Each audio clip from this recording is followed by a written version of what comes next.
The Adventure of the Missing Three-Quarter. We were fairly accustomed to receive weird telegrams at Baker Street, but I have a particular recollection of one which reached us on a gloomy February morning, some 7 or 8 years ago, and gave Mr. Sherlock Holmes a puzzled quarter of an hour. It was addressed to him, and ran thus: "Please await me. Terrible misfortune. Right wing three-quarter missing. Indispensable tomorrow. Overton."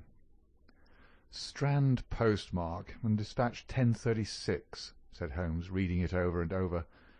Mr. Overton was evidently considerably excited when he sent it, and somewhat incoherent in consequence. Well, well, he will be here, I dare say, by the time I have looked through the Times, and then we shall know all about it. Even the most insignificant problem would be welcomed in these stagnant days." Things had indeed been very slow with us, and I had learned to dread such periods of inaction, for I knew by experience that my companion's brain was so abnormally active that it was dangerous to leave it without material upon which to work. For years I had gradually weaned him from that drug mania which had threatened once to check his remarkable career. Now I knew that under ordinary conditions he no longer craved for this artificial stimulus. But I was well aware that the fiend was not dead but sleeping, and I have known that the sleep was a light one, and the waking near when in periods of idleness I have seen the drawn look upon Holmes's ascetic face, and the brooding of his deep-set and inscrutable eyes. Therefore I blessed this Mr. Overton, whoever he might be, since he had come with his enigmatic message to break that dangerous calm which brought more peril to my friend than all the storms of his tempestuous life. As we had expected, the telegram was soon followed by its sender, and the card of Mr. Cyril Overton, Trinity College, Cambridge, announced the arrival of an enormous young man, 16 stone of solid bone and muscle, who spanned the doorway with his broad shoulders, and looked from one of us to the other with a comely face which was haggard with anxiety. "Mr. Sherlock Holmes?" My companion bowed. "I have been down to Scotland Yard, Mr. Holmes. I saw Inspector Stanley Hopkins. He advised me to come to you. He said the case, so far as he could see, was more in your line than in that of the regular police." "Pray sit down, and tell me what is the matter." "It's awful, Mr. Holmes. Simply awful. I wonder my hair isn't grey. Godfrey Staunton, you've heard of him, of course. He's simply the hinge the whole team turns on. I'd rather spare 2 from the pack, and have Godfrey for my three-quarter line. Whether it's passing or tackling or dribbling, there's no one to touch him, and when he's got the head and can hold us all together, what am I to do? That's what I ask you, Mr. Holmes. There's Morehouse, first reserve, but he's trained as a half, and he always edges right in on the scrum, instead of keeping out on the touch-line. He's a fine place-kick, it's true, but then he has no judgment, and he can't sprint for nuts. Why, Morton or Johnson, the Oxford Flyers, could romp around him. Stevenson is fast enough, but he couldn't drop from the 25 line, and a three-quarter who can't either punt or drop isn't worth a place for pace alone. No, Mr. Holmes, we're done unless you can help me to find Godfrey Staunton." My friend had listened with amused surprise to this long speech, which was poured forth with extraordinary vigour and earnestness, every point being driven home by the slapping of a brawny hand upon the speaker's knee. When our visitor was silent, Holmes stretched out his hand and took down letter S of his commonplace book. For once he dug in vain into that mine of varied information. "There is Arthur H. Staunton, the rising young forger," said he, "and there was Henry Staunton, whom I helped to hang. But Godfrey Staunton is a new name to me." It was our visitor's turn to look surprised. "Why, Mr. Holmes, I thought you knew things," said he. "I suppose, then, if you've never heard of Godfrey Staunton, you don't know Cyril Overton either." Holmes shook his head good-humouredly. "Great Scott!" cried the athlete. "Why, I was first reserve for England against Wales, and I've skippered the 'Varsity all this year. But that's nothing. I didn't think there was a soul in England who didn't know Godfrey Staunton, the crack three-quarter, Cambridge, Blackheath, and 5 internationals. Good Lord, Mr. Holmes, where have you lived?" Holmes laughed at the young giant's naive astonishment. "You live in a different world to me, Mr. Overton, a sweeter and healthier one. My ramifications stretch out into many sections of society, but never, I am happy to say, into amateur sport, which is the best and soundest thing in England. However, your unexpected visit this morning shows me that even in that world of fresh air and fair play there may be work for me to do. So now, my good sir, I beg you to sit down and to tell me slowly and quietly exactly what it is that has occurred, and how you desire that I should help you." Young Overton's face assumed the bothered look of the man who is more accustomed to using his muscles than his wits, but by degrees, with many repetitions and obscurities, which I may omit from this narrative, he laid his strange story before us. "It's this way, Mr. Holmes. As I have said, I am the skipper of the rugger team of Cambridge Varsity, and Godfrey Staunton is my best man. Tomorrow we play Oxford. Yesterday we all came up, and we settled at Bentley's private hotel. At 10 o'clock I went round and saw that all the fellows had gone to roost, for I believe in strict training, and plenty of sleep to keep a team fit. I had a word or two with Godfrey before he turned in.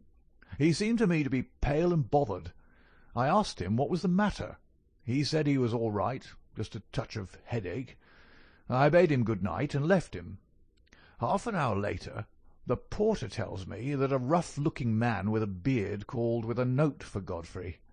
He had not gone to bed, and the note was taken to his room. Godfrey read it, and fell back in a chair as if he'd been poleaxed. The porter was so scared that he was going to fetch me, but Godfrey stopped him, had a drink of water, and pulled himself together. Then he went downstairs, said a few words to the man who was waiting in the hall, and the two of them went off together. The last that the porter saw of them, they were almost running down the street in the direction of the Strand. This morning Godfrey's room was empty. His bed had never been slept in, and his things were all just as I'd seen them the night before. He'd gone off at a moment's notice with this stranger, and no word has come from him since. I don't believe he'll ever come back. He was a sportsman, was Godfrey, down to his marrow, and he wouldn't have stopped his training and let in his skipper if it were not for some cause that was too strong for him. No, I feel as if he were gone for good, and we should never see him again." Sherlock Holmes listened with the deepest attention to this singular narrative. "What did you do?" he asked. "I wired to Cambridge to learn if anything had been heard of him there. I've had an answer. No one has seen him." "Could he have got back to Cambridge?" "Yes, there is a late train, 11:15. "But so far as you can ascertain, he did not take it?" "No, he has not been seen." "What did you do next?" "I wired to Lord Mount James." "Why to Lord Mount James?" "Godfrey is an orphan, and Lord Mount James is his nearest relative, his uncle, I believe." "Indeed. This throws new light upon the matter. Lord Mount James is one of the richest men in England." "So I've heard Godfrey say." "And your friend was closely related?" "Yes, he was his heir, and the old boy is nearly 80. Cramful of gout, too. They say he could chalk his billiard cue with his knuckles. He never allowed Godfrey a shilling in his life, for he's an absolute miser. But it will all come to him right enough." "Have you heard from Lord Mount James?" "No."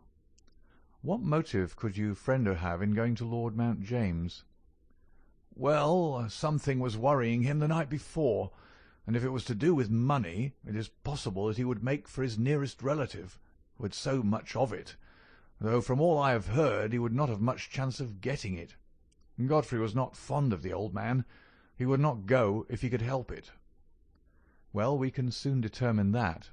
If your friend was going to his relative, Lord Mount James, you have then to explain the visit of this rough-looking fellow at so late an hour, and the agitation that was caused by his coming." Cyril Overton pressed his hands to his head. "I can make nothing of it," said he. "Well, well, I have a clear day, and I shall be happy to look into the matter," said Holmes. "I should strongly recommend you to make your preparations for your match without reference to this young gentleman. It must, as you say, have been an overpowering necessity which tore him away in such a fashion, and the same necessity is likely to hold him away. Let us step round together to the hotel, and see if the porter can throw any fresh light upon the matter."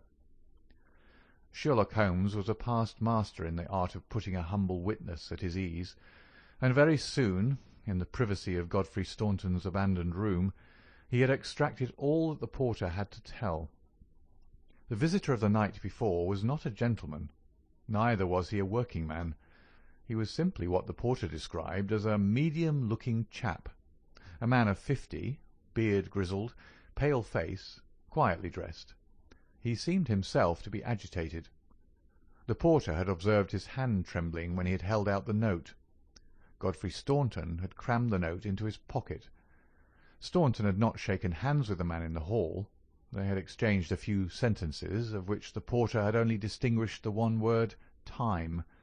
Then they had hurried off in the manner described. It was just 10:30 by the hall clock. "Let me see," said Holmes, seating himself on Staunton's bed. "You are the day porter, are you not?" "Yes, sir. I go off duty at 11.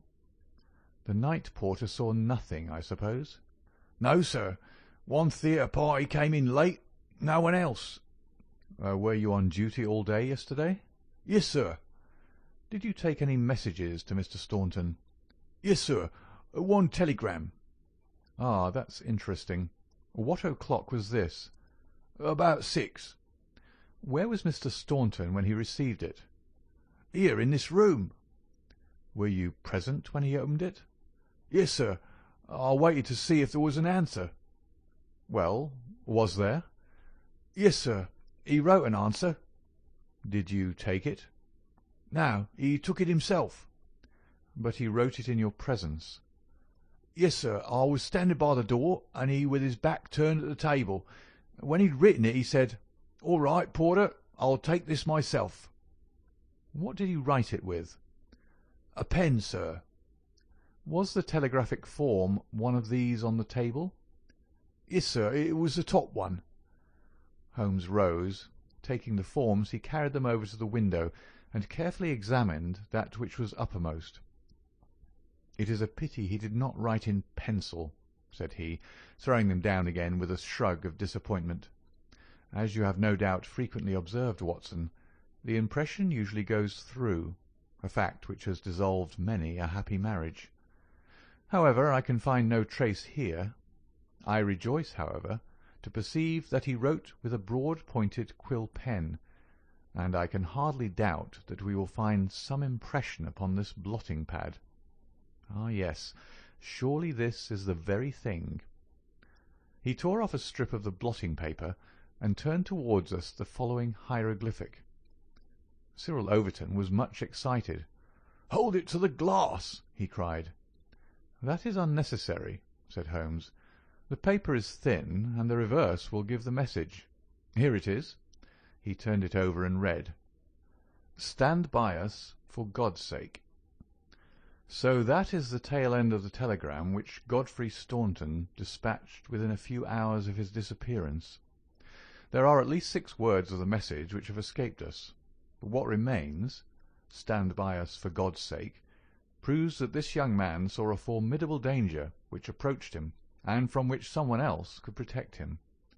Us, mark you. Another person was involved.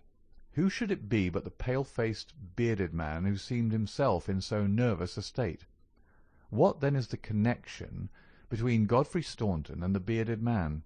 And what is the third source from which each of them sought for help against pressing danger? Our inquiry has already narrowed down to that. "We have only to find to whom the telegram is addressed," I suggested. "Exactly, my dear Watson. Your reflection, though profound, had already crossed my mind, but I dare say it may have come to your notice that, counterfoil of another man's message, there may be some disinclination on the part of the officials to oblige you. There is so much red tape in these matters. However, I have no doubt that with a little delicacy and finesse the end may be attained. Meanwhile, I should like, in your presence, Mr. Overton, to go through these papers which have been left upon the table." There were a number of letters, bills, and notebooks, which Holmes turned over and examined with quick, nervous fingers and darting, penetrating eyes. "Nothing here," he said at last. "By the way, I suppose your friend was a healthy young fellow. Nothing amiss with him?" "Sound as a bell." "Have you ever known him ill?" "Not a day. He's been laid up with a hack, and once he slipped his kneecap, but that was nothing." "Perhaps he was not so strong as you suppose. I should think he may have had some secret trouble. With your assent, I will put one or two of these papers in my pocket, in case they should bear upon our future inquiry." One moment, cried a querulous voice, and we looked up to find a queer little old man jerking and twitching in the doorway. He was dressed in rusty black, with a very broad-brimmed top hat and a loose white necktie, the whole effect being that of a very rustic parson or of an undertaker's mute.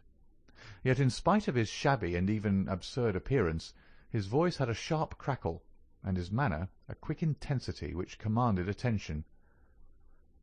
"Who are you, sir, and by what right do you touch this gentleman's papers?" he asked. "I am a private detective, and I am endeavouring to explain his disappearance." "Oh, you are you? And who instructed you, eh?" "This gentleman, Mr. Staunton's friend, was referred to me by Scotland Yard." "Who are you, sir?" "I am Cyril Overton." "Then it is you who sent me a telegram. My name is Lord Mount James. I came round as quickly as the Bayswater bus would bring me. So you've instructed a detective?" "Yes, sir." "And are you prepared to meet the cost?" "I have no doubt, sir, that my friend Godfrey, when we find him, will be prepared to do that." "But if he's never found, eh? Answer me that." "In that case, no doubt his family—" "Nothing of the sort, sir," screamed the little man. "Don't look to me for a penny. Not a penny. You understand that, Mr. Detective? I'm all the family that this young man has got, and I tell you that I'm not responsible. If he has any expectations, it is due to the fact that I have never wasted money, and I do not propose to begin to do so now. As to those papers with which you are making so free, I may tell you that in case there should be anything of any value among them, you will be held strictly to account for what you do with them." "Very good, sir," said Sherlock Holmes. "May I ask, in the meanwhile, whether you have yourself any theory to account for this young man's disappearance?" "No, sir, I have not. He's big enough and old enough to look after himself, and if he's so foolish as to lose himself, I entirely refuse to accept the responsibility of hunting for him." "I quite understand your position," said Holmes, with a mischievous twinkle in his eyes. "Perhaps you don't quite understand mine. Godfrey Staunton appears to have been a poor man. If he has been kidnapped, it could not have been for anything which he himself possesses.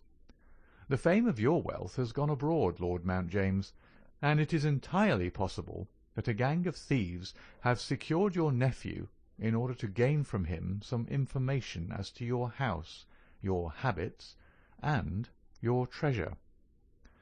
The face of our unpleasant little visitor turned as white as his neckcloth. "Heavens, sir, what an idea! I never thought of such villainy. What inhuman rogues there are in the world! But Godfrey is a fine lad, a staunch lad. Nothing would induce him to give his old uncle away. I'll have the plate removed over to the bank this evening. In the meantime, spare no pains, Mr. Detective. I beg you to leave no stone unturned to bring him safely back.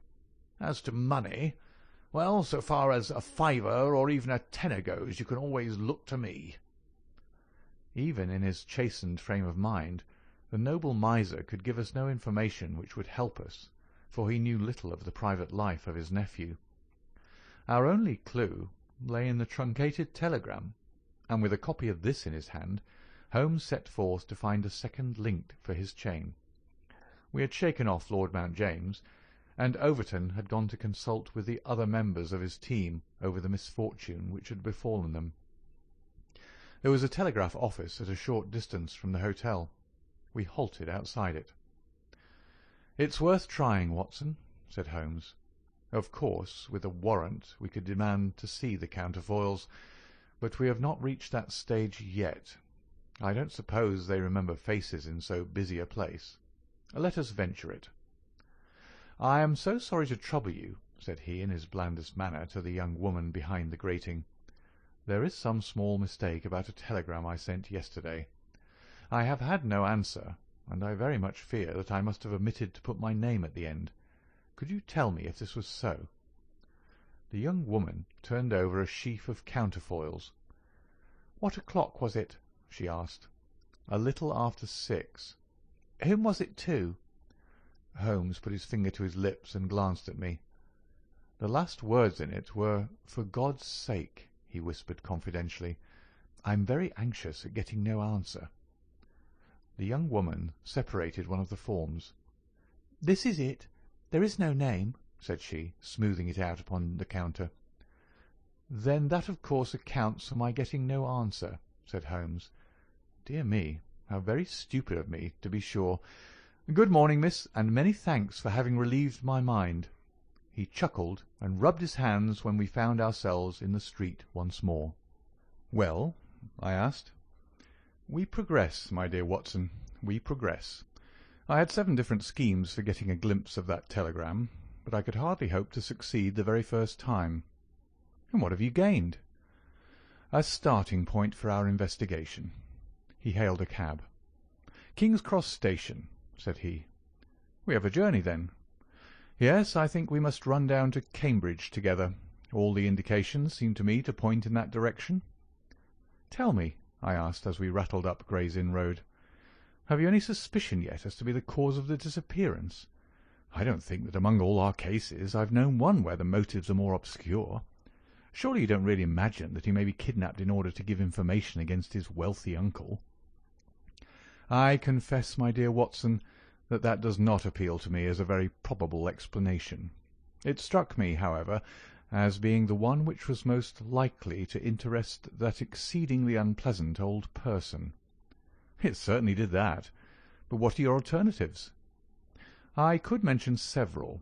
You must admit that it is curious and suggestive that this incident should occur on the eve of this important match, and should involve the only man whose presence seems essential to the success of the side. It may, of course, be a coincidence, but it is interesting.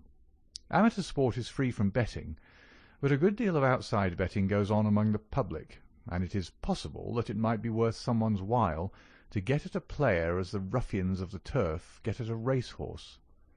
There is one explanation. A second very obvious one is that this young man really is the heir of a great property, however modest his means may at present be, and it is not impossible that a plot to hold him for ransom might be concocted." "These theories take no account of the telegram." "Quite true, Watson. The telegram still remains the only solid thing with which we have to deal, and we must not permit our attention to wander away from it. It is to gain light upon the purpose of this telegram that we are now upon our way to Cambridge. The path of our investigation is at present obscure, but I shall be very much surprised if before evening we have not cleared it up, or made a considerable advance along it." It was already dark when we reached the old university city. Holmes took a cab at the station, and ordered the man to drive to the house of Dr. Leslie Armstrong. A few minutes later we had stopped at a large mansion in the busiest thoroughfare. We were shown in, and after a long wait were at last admitted into the consulting room, where we found the doctor seated behind his table. It argues the degree in which I had lost touch with my profession that the name of Leslie Armstrong was unknown to me. Now I am aware that he is not only one of the heads of the medical school of the university, but a thinker of European reputation in more than one branch of science. Yet, even without knowing his brilliant record, one could not fail to be impressed by a mere glance at the man. The square, massive face, the brooding eyes under the thatched brows, and the granite moulding of the inflexible jaw. a man of deep character, a man with an alert mind, grim, ascetic, self-contained, formidable. So I read Dr. Leslie Armstrong. He held my friend's card in his hand, and he looked up with no very pleased expression upon his dour features. "I have heard your name, Mr. Sherlock Holmes, and I am aware of your profession, one of which I by no means approve." "In that, Doctor, you will find yourself in agreement with every criminal in the country," said my friend quietly. "So far as your efforts are directed towards the suppression of crime, sir, they must have the support of every reasonable member of the community, though I cannot doubt that the official machinery is amply sufficient for the purpose. Where your calling is more open to criticism is when you pry into the secrets of private individuals, when you rake up family matters which are better hidden, and when you incidentally waste the time of men who are more busy than yourself. At the present moment, for example, I should be writing a treatise instead of conversing with you." "No doubt, Doctor, and yet the conversation may prove more important than the treatise. Incidentally, I may tell you that we are doing the reverse of what you very justly blame, and that we are endeavouring to prevent anything like public exposure of private matters which must necessarily follow when once the case is fairly in the hands of the official police. You may look upon me simply as an irregular pioneer who goes in front of the regular forces of the country. I have come to ask you about Mr. Godfrey Staunton." "What about him?" "You know him, do you not?" "He is an intimate friend of mine." "You are aware that he has disappeared?" "Ah, indeed." There was no change of expression in the rugged features of the doctor. "He left his hotel last night. He has not been heard of." "No doubt he will return." "Tomorrow is the varsity football match." "I have no sympathy with these childish games. The young man's fate interests me deeply, since I know him and like him. The football match does not come within my horizon at all." "I claim your sympathy, then, in my investigation of Mr. Staunton's fate. Do you know where he is?" "Certainly not." "You have not seen him since yesterday?" "No, I have not." "Was Mr. Staunton a healthy man?" "Absolutely." "Did you ever know him ill?" "Never." Holmes popped a sheet of paper before the doctor's eyes.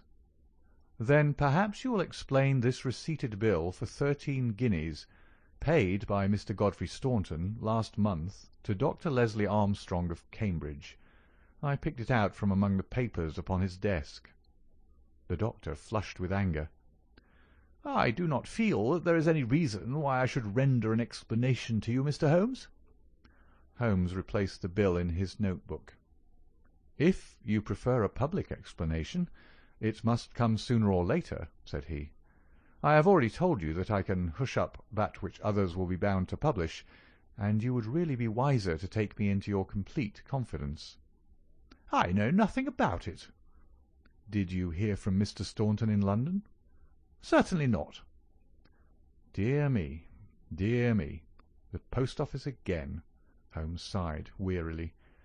"A most urgent telegram was dispatched to you from London by Godfrey Staunton at 6:15 yesterday evening. A telegram which is undoubtedly associated with his disappearance, and yet you have not had it. It is most culpable. I shall certainly go down to the office here and register a complaint." Dr. Leslie Armstrong sprang up from behind his desk, and his dark face was crimson with fury. "I'll trouble you to walk out of my house, sir," said he. "You can tell your employer, Lord Mount James, that I do not wish to have anything to do either with him or with his agents. No, sir, no, another word." He rang the bell furiously. "John, show these gentlemen out." A pompous butler ushered us severely to the door, and we found ourselves in the street. Holmes burst out laughing. "Dr. Leslie Armstrong is certainly a man of energy and character," said he. "I have not seen a man who, if he turns his talents that way, was more calculated to fill the gap left by the illustrious Moriarty. And now, my dear Watson, Here we are, stranded and friendless in this inhospitable town, which we cannot leave without abandoning our case. This little inn, just opposite Armstrong's house, is singularly adapted to our needs. If you would engage a front room and purchase the necessaries for the night, I may have time to make a few inquiries."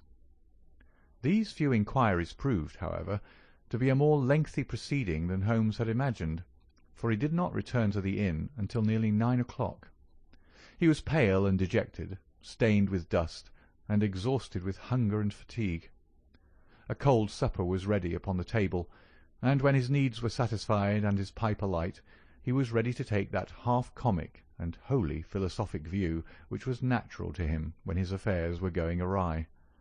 The sound of carriage wheels caused him to rise and glance out of the window. A brougham and a pair of greys, under the glare of a gas-lamp, stood before the doctor's door. "It's been out 3 hours," said Holmes. "Started at 6:30, and here it is back again. That gives a radius of 10 or 12 miles, and he does it once or sometimes twice a day. No unusual thing for a doctor in practice. But Armstrong is not really a doctor in practice. He is a lecturer and a consultant, but he does not care for general practice, which distracts him from his literary work. Why, then, does he make these long journeys which must be exceedingly irksome to him? And who is it that he visits? His coachman, my dear Watson, can you doubt that it was to him that I first applied? I do not know whether it came from his own innate depravity or from the promptings of his master, but he was rude enough to set a dog at me. Neither dog nor man liked the look of my stick, however, and the matter fell through. Relations were strained after that, and further inquiries out of the question. All that I have learned I got from a friendly native in the yard of our own inn. It was he who told me of the doctor's habits and of his daily journey. At that instant, to give point to his words, the carriage came round to the door. Could you not follow it? Excellent, Watson. You are scintillating this evening. The idea did cross my mind. There is, as you may have observed, a bicycle shop next to our inn. Into this I rushed, engaged a bicycle, and was able to get started before the carriage was quite out of sight. I rapidly overtook it, and then, keeping at a discreet distance of 100 yards or so, I followed its lights until we were clear of the town. We had got well out on the country road when a somewhat mortifying incident occurred.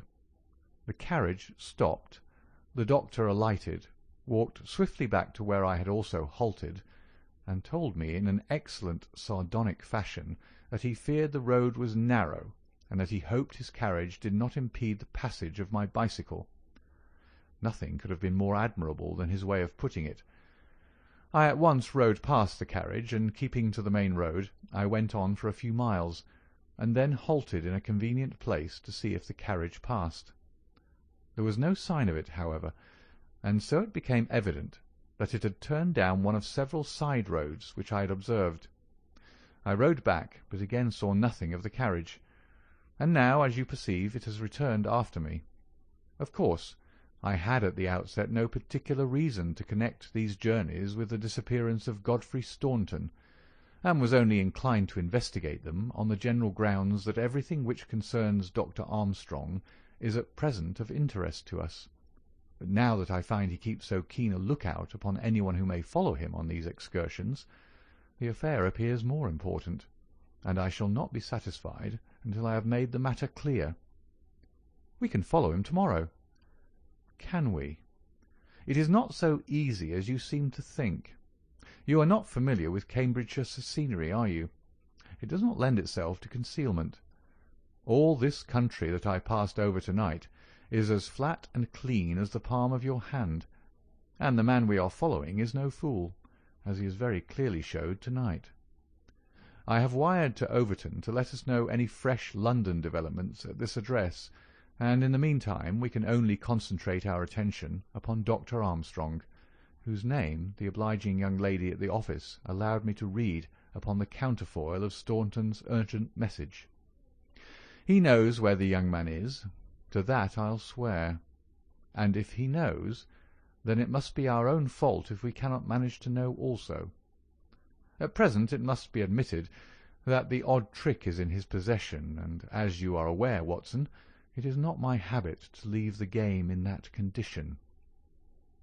And yet the next day brought us no nearer to the solution of the mystery. A note was handed in after breakfast, which Holmes passed across to me with a smile. "Sir," it ran, "I can assure you that you are wasting your time in dogging my movements. I have, as you discovered last night, a window at the back of my brougham, and if you desire a 20-mile ride which will lead you to the spot from which you started, you have only to follow me. Meanwhile, I can inform you that no spying upon me can in any way help Mr. Godfrey Staunton, and I am convinced that the best service you can do to that gentleman is to return at once to London, and to report to your employer that you are unable to trace him. Your time in Cambridge will certainly be wasted. Yours faithfully, Leslie Armstrong." "An outspoken, honest antagonist is the doctor," said Holmes. "Well, well, he excites my curiosity, and I must really know before I leave him." "His carriage is at his door now," said I. "There he is stepping into it. I saw him glance up at our window as he did so. Suppose I try my luck upon the bicycle?" "No, no, my dear Watson. With all respect for your natural acumen, I do not think that you are quite a match for the worthy doctor. I think that possibly I can attain our end by some independent explorations of my own. I am afraid that I must leave you to your own devices, as the appearance of 2 inquiring strangers upon a sleepy countryside might excite more gossip than I care for. No doubt you will find some sights to amuse you in this venerable city, and I hope to bring back a more favourable report to you before evening." Once more, however, my friend was destined to be disappointed. He came back at night, weary and unsuccessful. "I have had a blank day, Watson. Having got the doctor's general direction, I spent the day in visiting all the villages upon that side of Cambridge, and comparing notes with publicans and other local news agencies. I have covered some ground. Chesterton, Histon, Waterbeach, and Oakington have each been explored, and have each proved disappointing. The daily appearance of a brougham and pair could hardly have been overlooked in such sleepy hollows. The doctor has scored once more. Is there a telegram for me?" "Yes, I opened it. Here it is. Ask for Pompey from Jeremy Dixon, Trinity College." "I don't understand it." "Oh, it is clear enough. It is from our friend Overton, and is in answer to a question from me. I'll just send round a note to Mr. Jeremy Dixon, and then I have no doubt that our luck will return. By the way, is there any news of the match?" "Yes, the local evening paper has an excellent account in its last edition. Oxford won by a goal and 2 tries. The last sentences of the description say, 'The defeat of the Light Blues may be entirely attributed to the unfortunate absence of the crack international Godfrey Staunton, whose want was felt at every instant of the game.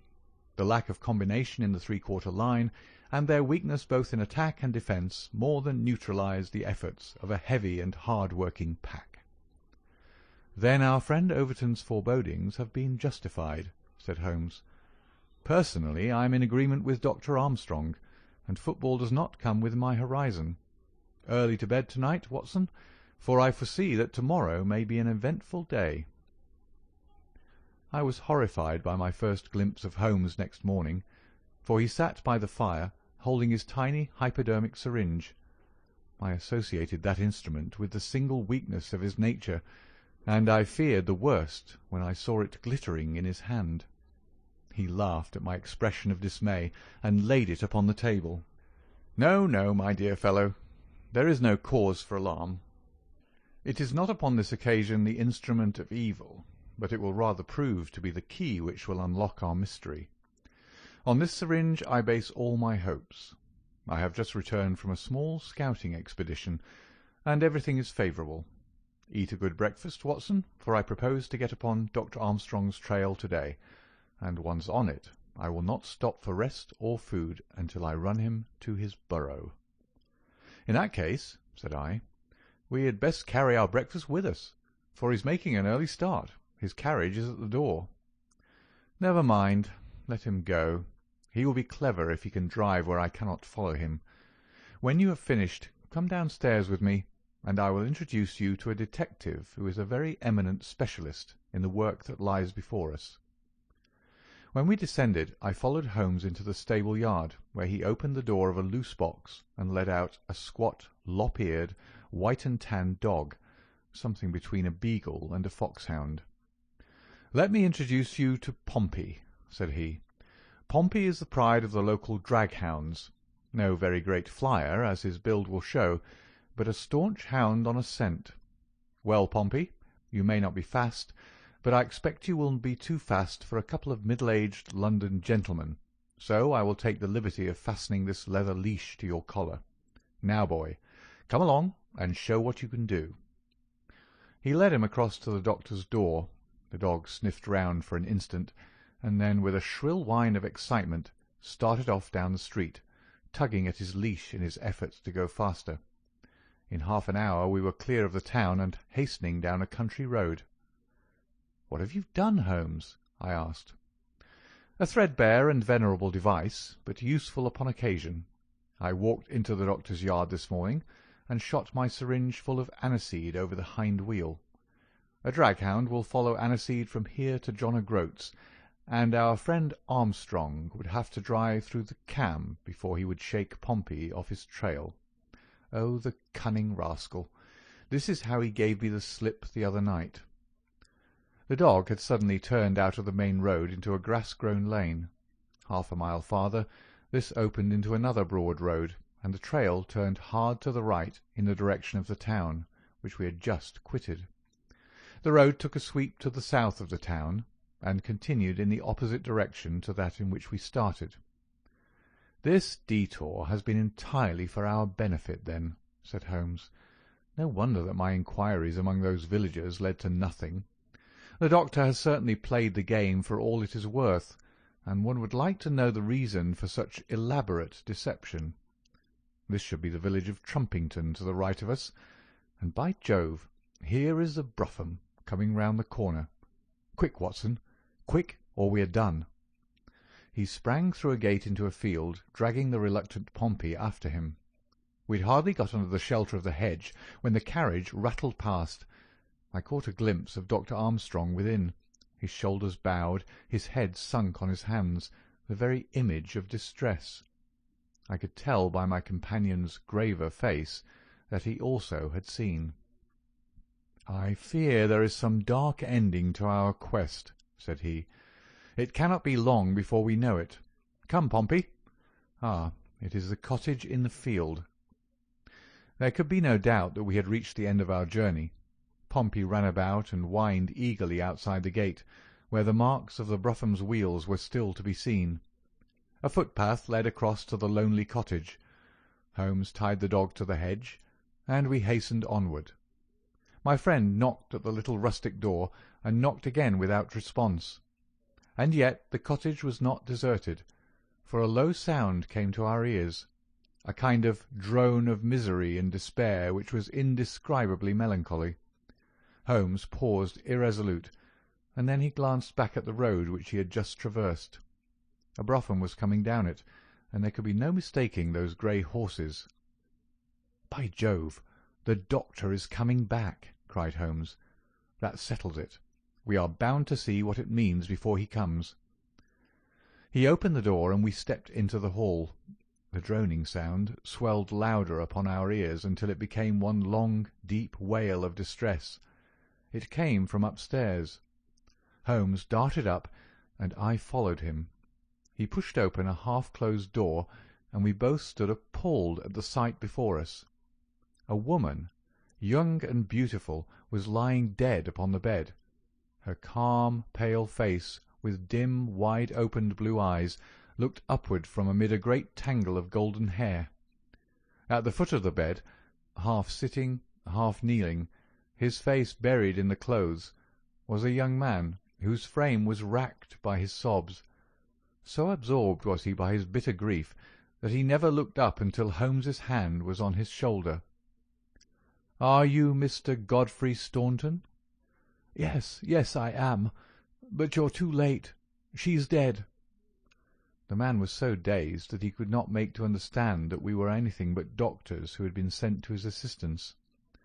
Holmes was endeavouring to utter a few words of consolation, and to explain the alarm which had been caused to his friends by his sudden disappearance, when there was a step upon the stairs, and there was the heavy, stern, questioning face of Dr. Armstrong at the door. "So, gentlemen," said he, "you have attained your end, and have certainly chosen a particularly delicate moment for your intrusion. I would not brawl in the presence of death, but I can assure you that if I were a younger man your monstrous conduct would not pass with impunity." "Excuse me, Dr. Armstrong, I think we are a little at cross purposes," said my friend with dignity. "If you could step downstairs with us, we may each be able to give some light to the other upon this miserable affair." A minute later the grim doctor and ourselves were in the sitting-room below. "Well, sir," said he, "I wish you to understand in the first place that I am not employed by Lord Mount James, and that my sympathies in this matter are entirely against that nobleman. When a man is lost, it is my duty to ascertain his fate, but having done so, the matter ends so far as I am concerned, and so long as there is nothing criminal, I am much more anxious to hush up private scandals than to give them publicity. If, as I imagine, there is no breach of the law in this matter, you can absolutely depend upon my discretion and my cooperation in keeping the facts out of the papers." Dr. Armstrong took a quick step forward and wrung Holmes by the hand. "You are a good fellow," said he. "I had misjudged you. I thank heaven that my compunction at leaving poor Staunton all alone in this plight caused me to turn my carriage back, and so to make your acquaintance. Knowing as much as you do, the situation is very easily explained. A year ago, Godfrey Staunton lodged in London for a time and became passionately attached to his landlady's daughter, whom he married. She was as good as she was beautiful, and as intelligent as she was good. No man need be ashamed of such a wife, but Godfrey was the heir to this crabbed old nobleman, and it was quite certain that the news of his marriage would have been the end of his inheritance. I knew the lad well, and I loved him for his many excellent qualities. I did all I could to help him to keep things straight. We did our very best to keep the thing from everyone, for when once such a whisper gets about, it is not long before everyone has heard it. Thanks to this lonely cottage and his own discretion, Godfrey has up to now succeeded. Their secret was known to no one save to me, and to one excellent servant who has at present gone for assistance to Trumpington. But at last there came a terrible blow in the shape of dangerous illness to his wife. It was consumption of the most virulent kind. The poor boy was half crazed with grief, and yet he had to go to London to play this match, for he could not get out of it without explanations which would expose his secret. I tried to cheer him up by wire, and he sent me one in reply, imploring me to do all I could. This was the telegram which you appear in some inexplicable way to have seen. I did not tell him how urgent the danger was, for I knew that he could do no good here, but I sent the truth to the girl's father, and he very injudiciously communicated it to Godfrey. The result was that he came straight away in a state bordering on frenzy, and has remained in the same state, kneeling at the end of her bed, until this morning death put an end to her sufferings. That is all, Mr. Holmes, and I am sure that I can rely upon your discretion and that of your friend." Holmes grasped the doctor's hand. "Come, Watson," said he, and we passed from that house of grief into the pale sunlight of the winter day. End of the adventure of the missing 3/4.